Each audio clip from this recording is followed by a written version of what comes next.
initially felt a little insecure about. And now they're using it for voiceover. Voiceover can require you to have an accent, a Southern accent, a Brooklyn accent, whatever that may be. You can use your accents to, inside of your toolkit as an actor and a voice actor to get into these characters. Here's just a little snippet of an animation that I did for a music video. Let's watch it.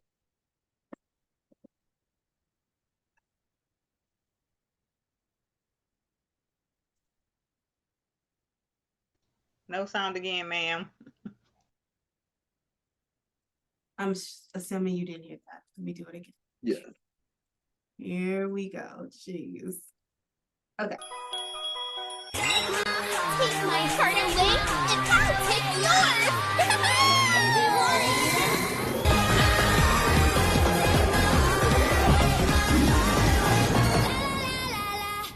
Bullseye!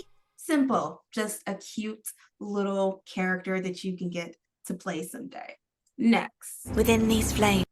Awesome. Next are video games. I like to say animation and video games are like twins. They're best friends, two peas in a pod, because the same thing that you need to have in an animation, you need to have it just a 2% more or a little or 100% more in video games because they're so involved. For all my video game people, whether it's Xbox or PS5 or whatever you play, video games are those things where you play for hours on end. You can play them for 10 hours, 50 hours, 60 hours, over 100 hours, depending on what game it is. And that voice actor needs to be able to hold that person's attention, the player's attention. There's a reason when 2K comes out and we're like, yo, we actually get to hear our favorite characters. Or when GTA comes out and it's like, well, this is a really long game, but the voice actors, I could hear this all day. We don't play video games because they look nice all the time. We play them because that's my favorite voice actor. They're really good in this. And I know if they get into this particular game, no matter what it is, you probably are going to play it. So I still need to have, again, the recorded dialogue. There's even more depth and dimension to the characters and the story because we maybe start with you being a little kid to you now being an adult. Or if it's a GTA, we're following them through the entire 50-hour story and coming to a conclusion. It's kind of like being in a movie when it comes to video games. We have our beats. We have how the character is growing in development. And if it's an RPG, it's even worse because now you're playing as the character, but all the other people are the people around you in this world. They're the NPCs, right? So they create the world around you. So how can we add even more emotions and character to enhance the player's experience? So let's hear a little snippet of a video game. One can hear the echoes of war. Its embers flicker, guiding the lost souls out of the lands betwixt and beyond the smog.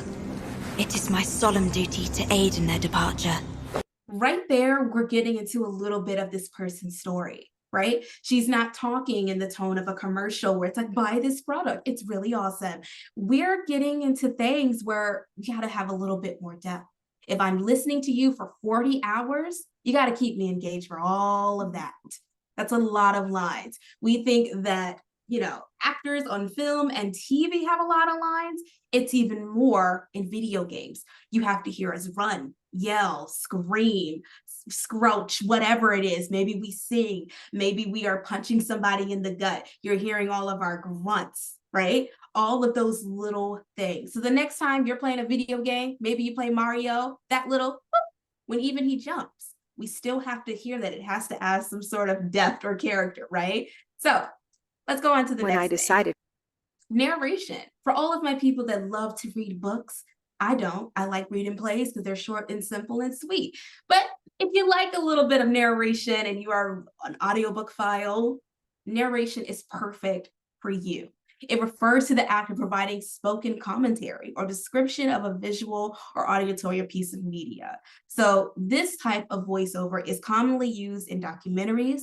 Sometimes it can be used as in commercials if maybe you're promoting a book, educational videos, and corporate presentations. You are narrating something. I like to say it's the, yep, that's me type of situation, right?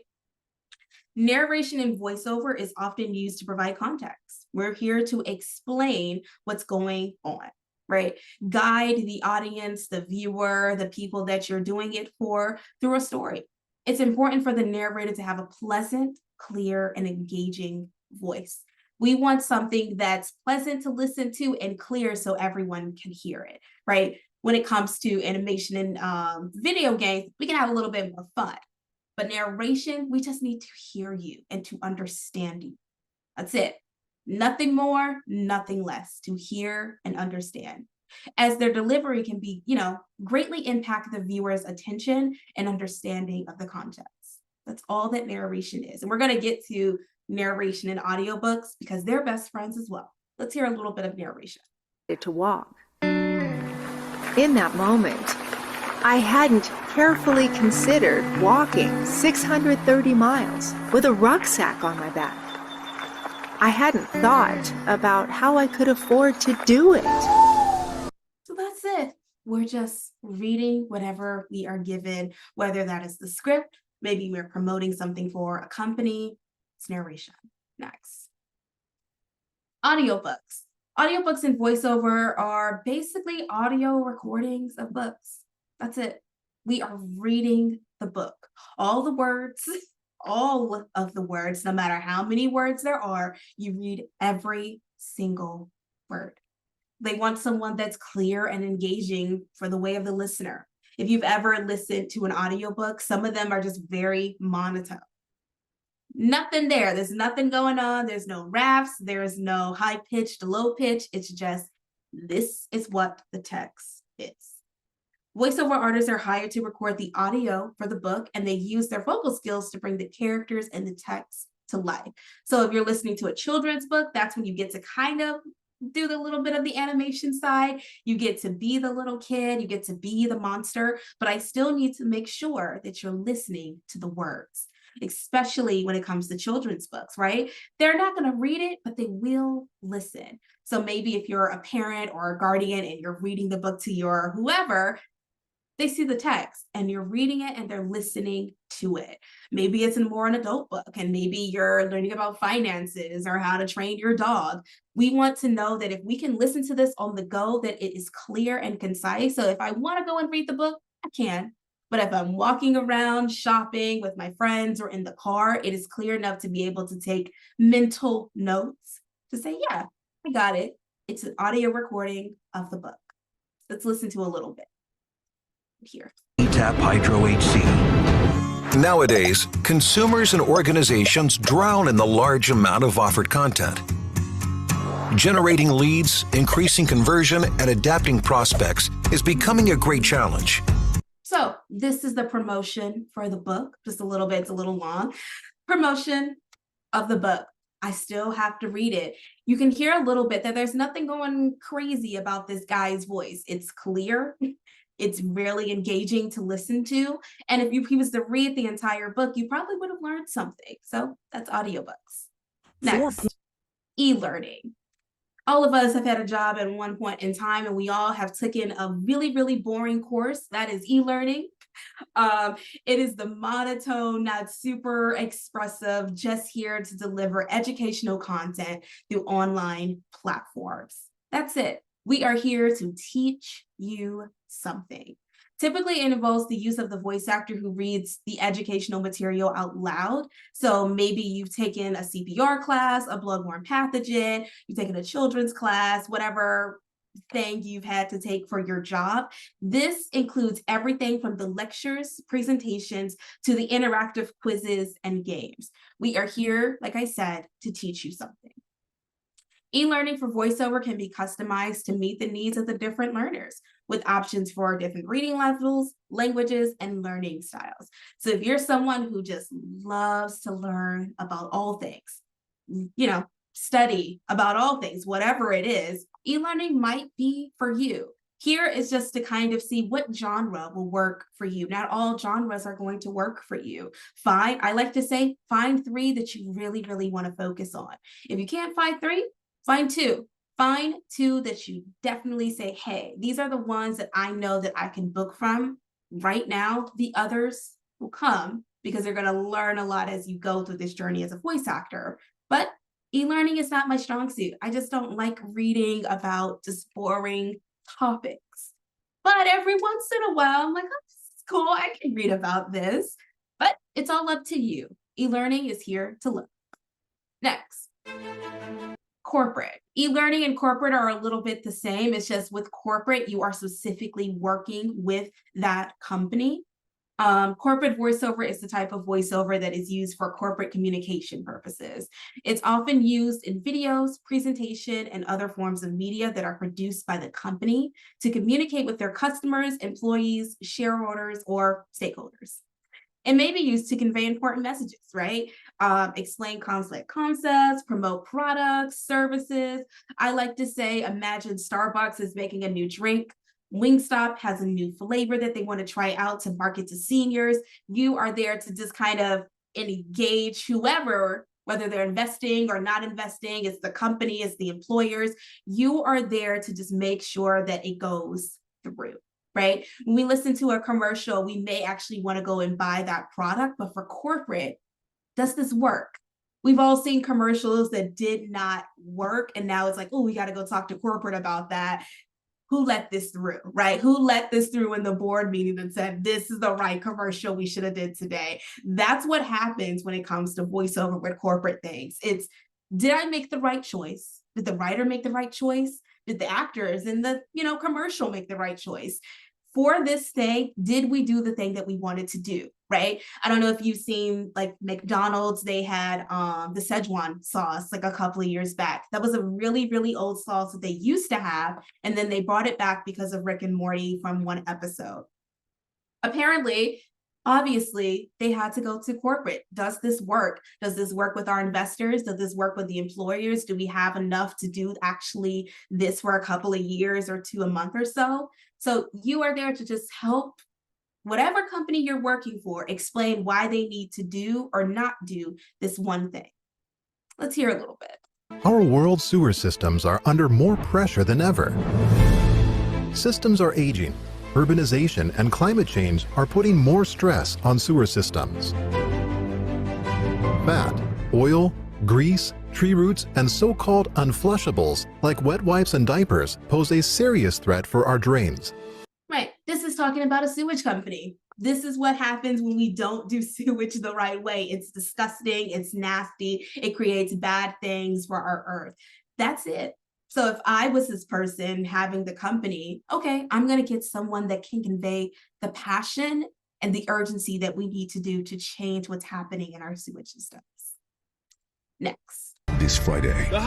Trailers. We've all seen a trailer before. I love talking about trailers because they're super cool to talk about. Trailers are short promotional videos or audio clips that can be used to generate interest, excitement for an upcoming movie, TV show, or other forms of media. Maybe it can even be a podcast. Typically, trailers are produced by the studio, the marketing teams, and feature footage or audio from the upcoming release. So we're not going to give you the whole thing. We're just going to give you a little taste, right? Along with the voiceover narration that provides information about the plot, the characters, or other key details that they feel like you need to know to come and see this movie, TV, or a podcast, right? Overall, trailers are an important marketing tool for media producers and can have significant impact on the success of the release, right? So for trailers, if you've seen one, you know if you want to see the movie or not. A lot of the times as actors, we go see a movie because of the people in it. But for the people that are not into the whole entertainment thing side, and they're like, they don't know which actors are in there, they may know a face, but they don't know their name. This is when trailers come in. We want to see things that excite us. Right? We want to see things that we can actually spend our money on and not waste it. We want to see things that are engaging and cool and fun so that we can actually sit down in a theater. Most of the times we're not doing that now. We are at home, we're watching movies from home, we're on TV for hours on end. So we want to be that person as the voice actor to let these people get into these seats of an actual theater.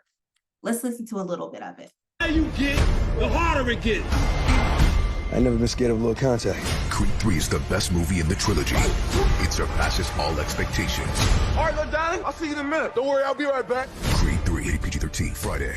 Cool. So, what I like to do when it comes to trailers, we all know what beats are, right? They are the things, they are heightening things. If you've taken improv, it's beat 1, beat 2, beat 3. But the next time you watch a trailer, see if you can actually catch the beats. Beat number 1 is what I like to call this is when it's coming, right? It's this Friday. This Friday. The higher you get, We're giving you a little bit of footage. We're getting you hyped for the movie. We haven't told you what the movie is yet, right? It's just the harder who's it this gets. boxing movie, okay? We're showing a little snippet of the actors, right? Obviously, we're going to see Michael B. Jordan and a little bit of Jonathan Majors. I never been scared of little contact. Cool. Creed 3. Now we're getting into our second beat. What are other people that already saw this movie are saying about it, right? We love a little bit to be envious of people seeing movies first, right? So now these selected people have seen this movie and said, this is the best movie in the trilogy. If you're someone that knows anything about Creed and Rocky, Creed is a little bit in the same storyline as Rocky, but this is the best movie in, you know, the Creed trilogy. There's 1, there's 2, and now there's 3. This is the best one out of those 2. So if you didn't like the first one, if you didn't like the second one, come see the third one. This is our second. Is the best movie in the trilogy. It surpasses all Again, surpasses all expectations. So what you thought about this movie will surpass your expectations when you actually come see it Friday. expectations. All right, little darling, I'll see you in a minute. Don't worry, I'll be right back. Boom. 3. Now we're getting to our third beat. This is what the movie is. It is Creed 3. 13 Friday. And now we're getting to the end of it. Only in theaters Friday. That's it. Those are our 3 beats. It has now gotten us hyped to go see Creed 3. We got the little baby intro. It's coming Friday. What's coming Friday? This amazing movie that surpasses all the other movies. It's the best in the trilogy. And now you get to see it on Friday, and it's only in theaters. So you can't sit at home and go watch it. Of course, obviously, it's going to be on streaming platforms eventually. But right now, this Friday, you can only see it in theaters. That is how you get hyped for a movie. I mean, for a trailer, right? 3 beats in trailers. Boom. Best friends again with promos. Promos are the same thing. In the world of promotional stuff, it is a short advertisement to promote the product, the service, the event. Maybe you're promoting the next episode. We've all listened to it before. Next time on Hulu, watch the next family crossover with Peppa Pig, whatever it is. We are just promoting what's coming up next to generate interest into a particular product. We all kind of hate we just want to get to the next episode, right? But we need a little something in there to keep you watching. What I like to say is that promotionals or promo is all about keeping you on the network. Because on this particular network, you can only get this, right? Next time on Hulu, they're not saying next time on Disney Plus or Paramount. They're saying next time on Hulu. So the more that you watch Hulu, the more you get to watch more of your favorite content. The more that you're watching Disney Plus, the more you get to watch more of your favorite content. And the same thing with Netflix. We are here to promote the company, the brand, but mostly what this brand is putting into their stuff. It's going to be mostly for streaming. You're going to see it on TV a lot, but we're just here to keep you sitting where you are. Don't change the channel. Stay here. Promos and voiceover are an effective way to reach potential customers and generate interest in a particular product or service. So if you're just tuning into Hulu, Hulu has movies, TV shows, all of these things that you get to watch specifically on this streaming service. Even with Tubi, they're like, hey, are you still watching? You want to keep watching more? Since you've watched this, let's watch this. They want to keep you on whatever you're watching. It's a promo. So let's listen to it. I'm going to see if you guys can catch the beats because, again, promos and trailers also have 3 beats. This is it. It's about to happen. Friday nights just got hotter with Friday Night Vibes on TBS. She's fine as hell. It's a party with back-to-back movies hosted by Tiffany Haddish. It's a night for the culture, about the culture. I like. I turned the gas on like 5 minutes ago, Jay. Friday Night Vibes premieres June 18th at 7:30 on TBS. Boom. Super easy. Let's see if you guys caught the beats in that. We're coming in really hot. We're coming in to saying, hey, on TBS, you can watch all of these movies, right? It's Friday Night Vibes. Don't go anywhere to Friday night. Come to TBS. We're here to promote. This is what TBS is doing on their Friday night, right? It's Friday Night Vibes. It's for the culture. You're probably going to see Creed 2. You probably get to see your favorite host. You get to see all of these really cool movies. You get to see Wakanda, right? You get to see the Black Panther. It's for the culture, by the culture, with your favorite Black movies, right? We get to see some awesome people, our favorite actors. And then it comes right Friday back Night into the Vibes. States. It's Friday Night Vibes every Friday. So don't go to anywhere else because it's every Friday. Cool. It's also doing it again. Oh, nice. So, how to find your unique voice. Really, really simple. If you're someone that's scared to get into voiceover, you've heard people say maybe you don't have a good voice, you shouldn't do it. Or maybe people have told you you have a good voice, but how do I navigate to getting into my own unique voices? This is how you do it. What I like to do is create your 5 unique voices that you can only book from. I can have an amazing voice for a very long time, but if I don't know how to craft that into other things, I'm only going to be stuck in one kind of genre. And unless you're somebody that's continuously booking and you're one of those bigger people, you want to show people that you have so much more and range in your toolkit. I don't just book animation because I'm good at it. I just book because I have other voices that I can do, right? They may not like the higher pitched girl voice. They may like my voice here. They may like it a little deeper. It can sound like a little boy. What are voices that you can uniquely do for hours on end? Because once you get into the studio, once you get that agent, once you get that manager, they're going to expect you to be able to pull those voices out so quickly because you're going to be getting a whole bunch of auditions. So we want to just pick 5 that I can sustain for hours instead of doing 50 voices and saying that I'm amazing. If you listen to people like Cree Summer, we notice it because she has such a beautiful rasp to her voice. She plays a plethora of millions of characters, but we know that it's her because her rasp in her voice is not really going away, right? But we can still, it's like, no, that's Cree Summer for sure. So even when she started, she only had a couple of voices that she could do, right? But we still knew that it was her even throughout her entire career. You probably asked yourself, what if I hate my voice? Great, voiceover is perfect for you. If you hate your voice, a lot of people do, right? If you're a singer, we all heard like your head voice, right? It's just kind of like, I can see it, I hate it, but it actually sounds good to the public or the audience. Can you still do voiceover work if I'm older or maybe a kid? 100%. I fall into the little kid adult range, right? I can't sound like a 60-year-old. My voice will never get there. It's just not, the maturity in my voice is not hitting it ever. But I'm perfect at those little kid voices, perfect at that teen voice, perfect at that young adult voice. So even if you're older, don't think that you can't do kid voices. You 100% can, but you can also do those mature voices that other people cannot.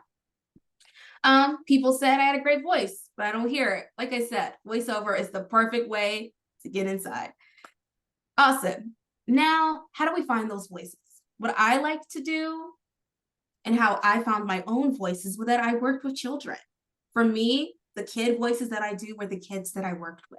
So you don't have to go find and looking and take a whole bunch of classes if this is not something you want to invest in.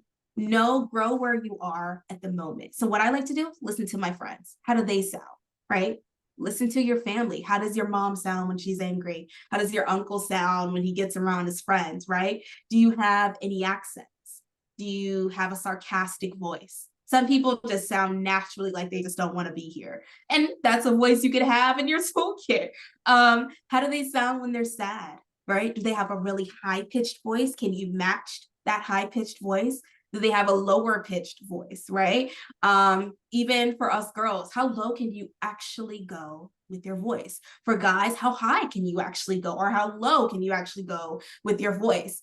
Do they have a bit of attitude when they talk, depending on where you're from? For all I love people in New York, but like y'all sound like you got an attitude all the time, but it's beautiful because it works, right? Do they sound like they can sell you something, right? You probably heard those people that come around, it's like, yo, you can sell me a car in like 900-degree weather because of the way you're just selling this to me? Do they have the average Joe voice? This is the normal, everyday man, everyday woman type of voice. Do they have a warm or tender voice? When you listen to them, does that remind you just to take care of yourself, right? Do they sound like they actually care about you when you're talking to? Do they sound like a drunk person? Do you have any accents that you can do? You don't have to be super proficient at them at this moment, but can you sound like you're from Brooklyn? Can you sound like you have a Southern accent? You have a Texan accent, whatever that may be. Can you speak a different language? It's beautiful if you are bilingual in voiceover because I can do the English part of it. I can also do the Spanish, and that's 2 different spots, and that's 2 checks. That's what I like to do. Awesome. Now that we found out, if anyone has any questions, raise your hand or whatever, or just unmute yourself and I'll see if anyone has a question about voiceover so far. So, how would you get an agent? Is that really like you have to have an agent for that? What are some reputable ones? Yeah, so when it comes to voiceover and having an agent is an entirely different ball game. As actors, we are already promoting ourselves and self-submitting, and as a voice actor, we have to do the same thing. But when it comes to having an agent, they have already established just great relationships with studios, producers, directors, and so it's an entirely different ball game. They want demo reels. They want to know, can you conduct yourself? Because once they send you that audition, can you get it back in time? Right? So for voiceover, it's quicker than what we would do as actors. Maybe we have a day or two, right? Maybe. But for voiceover, it's within a couple of hours. It's the first 4 people that submit will get it. So learning, we have to make sure that, can I do a quick turnaround within the hour, no matter where I am? If I'm in the car, if I'm at work, if I don't have my studio next to me, can I get this audition in? And when it comes to demo reels, is it good? I am competing with people that have been doing this for years, decades. I'm competing against Cree Summer, the show that I would have loved to get into. She's in that show, but I was the first person picked on the producer side. That was it. So when it comes to these things, and that's when I started very, very early on in my career. I was sent straight to producers for this show. So went with somebody, a bigger name, obviously. I was still a little baby back then. But that taught me that once I got my agents, I had to be like that all the time and really be on it. So even before, if you have a demo reel, make sure that it's, really, really good. Does it show my range? Does it show the different categories that I can do or the different genres that I can do? And once I get that audition, once I book, can I conduct myself with a director? Voiceover clients or directors are very different from acting ones. Acting ones may be a little bit nicer. Okay, cool. You don't know your lines, fine. We're just, we're changing it anyway. They're going to give you a little bit of time. But for voiceover, they pay for every second that you're in that booth. Even if you're at home, every second. If they miss over a minute over the hour, they have to pay you again. So let it be their fault and not yours. You never want to walk into that room and be like, okay, cool. So we're supposed to be here for 30 minutes and you made it 3 hours because you haven't read, you haven't read it. You haven't went over it. You don't know how to communicate. All of those things happen when it comes to having an agent. And when it comes to reputable ones, I would say I love Instagram. I love stalking people's Instagrams and be like, hey, who are these people booking? What are they booking? What connections do they have? Do they seem like they're really good with their clients? Do they seem nice? What are some of the stuff that they're looking for? If you go into their website, are they asking for a demo reel, a headshot, a website? Do they want to see some of your previous things if you booked on your own? Me having my agent means I just have an agent. They give me the bigger stuff, but I also booked on my own. Me voicing in the Smithsonian, that was myself. But me doing this healthcare one was my agent. 2 checks, and knowing, the percentage and stuff. As actors, we You got to learn all of that. What's the percentage? 15, 20, 25 for some people. But it just depends on what you're looking for as a voiceover artist. But it is less than a minute, so I don't want to. Yeah. So what I'm gonna do is after this logs off, 5 minutes, because I'm gonna send the link back out. During that time, go ahead and get y'all pen and paper, because I'm gonna give you guys a list of things that I'm gonna want you guys to write down and have notes, and then me and Tab gonna share some more things, then we're gonna wrap up soon, okay? So, but other than that, thank you so much, Tab. Thank you. Tab,